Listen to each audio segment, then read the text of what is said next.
Glory to God. உங்களுக்கான இன்றைய வசனம் நீதிமொழிகள் 9ஆம் அதிகாரம் 11ஆம் வசனம். என்னாலே உன் நாட்கள் பெருகும், உன் ஆயுசின் வருஷங்கள் விருத்தியாகும். கிறிஸ்துவுக்குள் பிரியமானவர்களே, பலவீனத்தோடு சோர்வோடு இருக்கிறீர்களா? ஏதோ ஒரு வியாதியாலே துக்கத்தோடு நீங்கள் இருக்கிறீர்களா?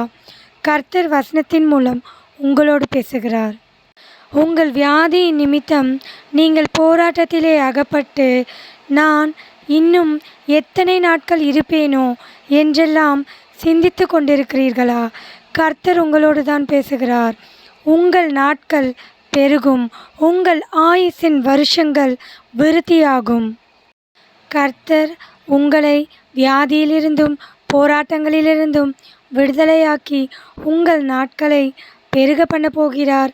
எனவே நீங்கள் கர்த்தருக்குள் மகிழ்ச்சியாயிருங்கள். ஆமீன். தேவன் தாமே உங்களை ஆசீர்வதிப்பாராக.